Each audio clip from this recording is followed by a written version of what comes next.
மாண்புமிகு உறுப்பினர் திருமதி பிரேமலதா விஜயகாந்த் அவர்கள்.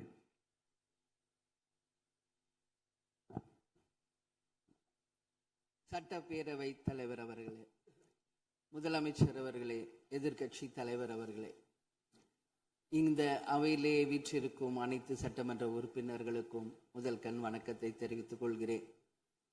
இன்றைக்கு சட்டப்பேரவையிலே பேசப்பட்ட இந்த தீர்மானம் ஒட்டுமொத்த தமிழக மக்களின் வாழ்வாதாரத்தைக்கும் மிக முக்கியமான ஒரு தீர்மானம். எனவே இதை யாரும் மறுக்கப் போவதும் இல்லை, ஏற்காமல் விடப் போவதும் இல்லை.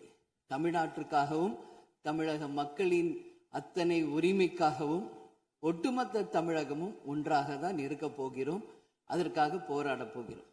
ஆனால் நாம் சற்று இதை பற்றி யோசித்தால், சுதந்திரம் வாங்கின காலத்திலிருந்து இன்றைக்கு வரைக்கும் காவேரி பிரச்சனையும் முல்லை பெரியாறு பிரச்சனையும் தமிழக மீனவர்கள் பிரச்சனையும் தொடர்ந்து பேசிக்கொண்டுதான் இருக்கிறோமே ஒழிய எதற்கும் இதுவரைக்கும் நிரந்தரமாக தீர்வு ஏற்பட்டதாக ஒரு வரலாறு இல்லை என்பதை நிச்சயமாக இந்த நேரத்தில் நான் பதிய வைக்க விரும்புகிறேன். இதற்கு எந்த குறிப்புகளோ படிக்க வேண்டிய அவசியம் இல்லை. இது உணர்வு, நம் மனதிலே ஆழமாக இருக்கும் நம் உணர்வை பதிய வைக்க வேண்டிய இடம் இந்த சட்டமன்றம். இந்த சட்டமன்றமே தமிழக மக்களுக்கானது. தமிழக மக்களின் வரி பணத்தில் நடத்தப்படுவதுதான் இந்த சட்டமன்ற இந்த கூட்டங்கள் எல்லாம். அப்படி இருக்கையில் தமிழக மக்களின் உரிமையை நாம் ஒவ்வொரு முறையும் நம்மை சுற்றி இருக்கின்ற மாநிலங்களிடம் போய் கேரளா, கர்நாடகா, ஆந்திரா, இன்னொரு பக்கம் மீனவர்களுக்காக ஸ்ரீலங்கா என்று தொடர்ந்து கேட்டுக்கொண்டுதான் இருக்கிறேமே ஒழிய தன்னிறைவு பெற்ற ஒரு மாநிலமாக தமிழ்நாடு என்றைக்கு வரப்போகிறது என்பதை தான் நான் இந்த நேரத்தில் சிந்திக்கிறேன்.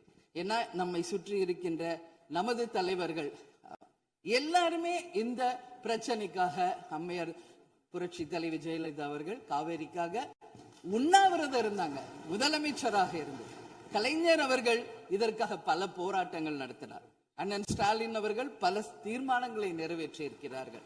அது மட்டும் இல்லை, இதுவரைக்கும் முதல்வராக இருந்த அத்தனை பேருமே இதற்காக நாம பேசி இருக்கிறோம், போராடுகிறோம், சட்ட ரீதியாக நாம் அதற்கான தீர்வுகளை காண்கிறோம்.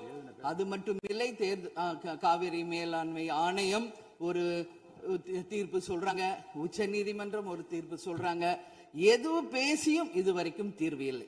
இப்பொழுது முதல்வராக பதவியேற்றிருக்கும் சிவகுமார் அவர்கள் சொல்றாரு, நாங்க பேச தயாராக இருக்கிறோம் என்று. நமது முதல்வரும் சிவகுமார் அவர்களும், நான் என்ன சொல்றேன், இது எல்லாரும் மக்களுடைய, இப்போ இந்த அவை இது முக்கியமான சட்டமன்றம். இங்க வந்தவொன்னு எல்லாருக்கும் என்ன கொடுக்கறாங்க? தண்ணி தான் கொடுக்கறாங்க. அப்போ ஒவ்வொரு மனிதருக்கும் தண்ணி தான் முக்கியம். இன்னைக்கு காவேரி தாயின்னு தான் நம்ம சொல்றோம். ஒரு தாயின் ஒரு குழந்தைக்கும் எப்படி தாய்ப்பால் இன்றியமையாதோ அது பாருங்க, அத்தனை பேரும், அது விவசாயிகளாக இருக்கட்டும், குடிமக்களாக இருக்கட்டும், இங்கு மிக முக்கியமானது குடிதண்ணீர். நீரின்றி அமையாது இவ்வுலகு. அதனால முதல்வர் அவர்களே, உங்களை நான் கேட்டுக்கிறது, எப்படி மின்மிகை மாநிலமாக தமிழகத்தை உருவாக்கணுமோ அது மாதிரி மின்மிகை நீர் மேலாண்மையை நாம் நிச்சயம் உருவாக்க வேண்டும் என்று கேட்டுக்கொள்கிறேன். மழை நமக்கு ஒரு கொடை, கடவுள் கொடுத்தது. அதற்கு இனி வர இருக்கும் மழை காலத்திற்கு முன் அதற்கான தீர்வுகளை நாம் ஏற்படுத்தி எங்கெல்லாம் தமிழ்நாட்டின் நதிகளை இணைக்க வேண்டும். சும்மா நம்ம போய் பக்கத்து ஸ்டேட்டுக்கிட்டே தண்ணி கொடுங்க, டேம் கட்டாதீங்க கேட்டுக்கிட்டே தான் இருக்கோம், எதுவுமே நடக்கல. அதனால சொல்றேன், தன்னிறைவு மிக்க மாநிலமாக நம் தமிழ்நாடு உருவாக வேண்டும் என்று மாண்புமிகு முதல்வர் அவர்களை நான் கேட்டுக்கிறேன். தமிழ்நாட்டில் இருக்கிற நதிகளை நாம் இணைப்போம், எல்லா இடத்துலையும் தூர்வாருவோம். வரப்போகும் மழைக்காலத்திற்குள்ள அந்த நீரை எப்படி சேமிக்க வேண்டும் என்பதை நாம முடிவு செய்யணும். வீணாக கடல்ல போய் நீர் கலக்கிறத தடுத்தாலே தமிழ்நாடு மின்மிகை நீர் மேலாண்மை நிச்சயம் வரும் என்பதை தெரிவிச்சுக்கிறேன். இதுல யாருக்கும் எந்த மாற்று கருத்தும் இருக்காது. தமிழ்நாடின் உரிமை என்றைக்கும் நாம் விட்டுத்தர முடியாது.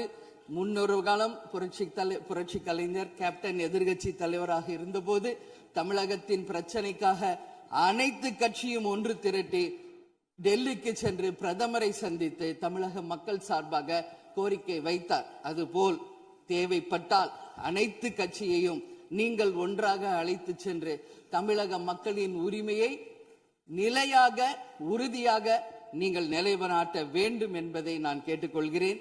எனவே தேசிய முற்போக்கு திராவிட கழகம் என்றைக்கும் தமிழ்நாட்டின் உரிமைக்காகவும் தமிழக மக்களின் உரிமைக்காகவும் உறுதியாக மேகதாதுவில் அணை கட்டக்கூடாது என்பதிலும் எந்த மாற்று கருத்தும் இல்லை. தீர்மானத்தை வரவேற்கிறேன் என்று கூறி அமர்கிறேன். நன்றி, வணக்கம். மாண்பு